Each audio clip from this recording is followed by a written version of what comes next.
First repair attempt out here. We stopped the repair because there was mat transfer. Weren't even got to the point of popping the adhesion strips loose here. You can see the condition of the shingle after it's sat for, I want to say we did it like 2 months ago.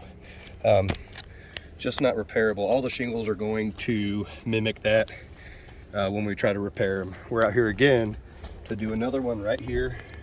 We're gonna repair tent this shingle right here. Corners loose, which I like. Trying to be super careful. Trying to prevent the mat from tearing down here with the adhesion strip.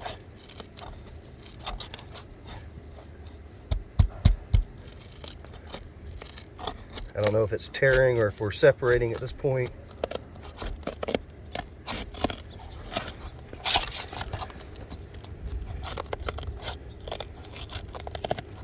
This side's coming apart a little bit easier.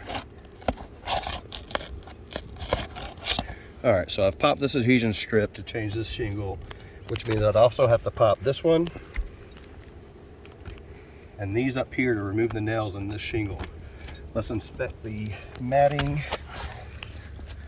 Matting did not tear as much as the other one, but you can see right here, mat transfer.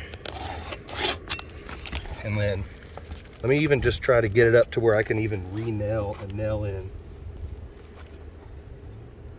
This would be parallel to re-nail and nail in correctly. Already starting to crease our tabs.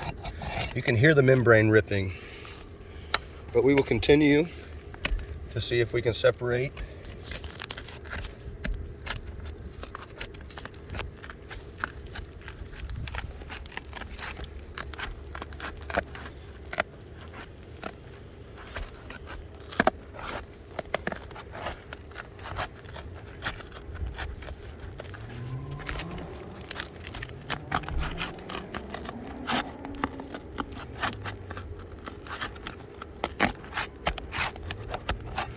All right, let's just check the adhesion strip before we go any further.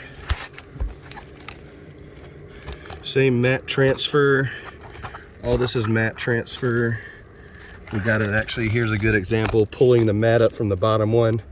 I'm gonna stop the repair at this point just because I'm gonna cause more damage trying to get this one shingle out than I can. Already can see the creases coming up here when I lifted it to install a nail perpendicular to the membrane as required by installation procedures. Other than that, we're going to end it right now.